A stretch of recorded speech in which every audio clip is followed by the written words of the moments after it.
গোলাম অশিক্ষিত না, গোলাম শিক্ষিত। জর্জ দুনিয়া টাকার গোলাম ধারাবাহিকে সমস্ত দর্শকদের জন্য এবার সামনে হাজির হলো উত্তেজনা পর্ব। ধারাবাহিকটির দর্শকেরা এবার গোলামের আসল রূপ দেখতে পাবে, যেটা দেখার জন্য অপেক্ষা করছিল এই ধারাবাহিকের সমস্ত দর্শকেরা। কবে তাদের গোলাম শেহজাদ রূপে তাদের সামনে হাজির হবে। অবশেষে সমস্ত দর্শকদের জল্পনার অবসান ঘটল। দেখা যাচ্ছে গোলামের স্মৃতি ফেরানোর জন্য ফাতেমা একের পর এক প্ল্যান করেই যাচ্ছে, গোলামের সবকিছু মনে করানোর জন্য।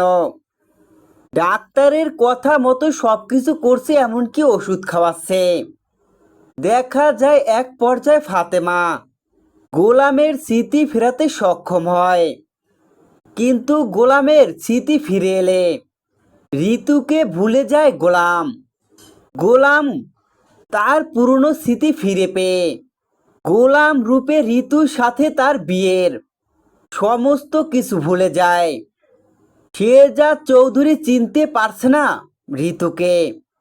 দেখা যায় শেহজাদ চৌধুরী মানে গোলাম দাউদ খানের গুন্ডাদের হাতে লড়াই করতে গিয়ে আহত হয়।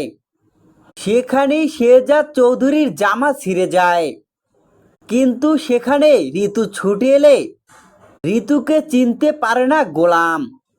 গোলাম যে ঋতুকে চিনতে না পারায় প্রচণ্ড কষ্ট পায় ঋতু। তো বন্ধুরা, ঋতু কি পারবে গোলামকে সবকিছু মনে করাতে? তোমাদের কি মনে হয় কমেন্ট করে অবশ্যই জানাও। দুনিয়া টাকার গোলাম ধারাবাহিকে এসবই তোমরা দেখতে পাবে আগামী পর্বে।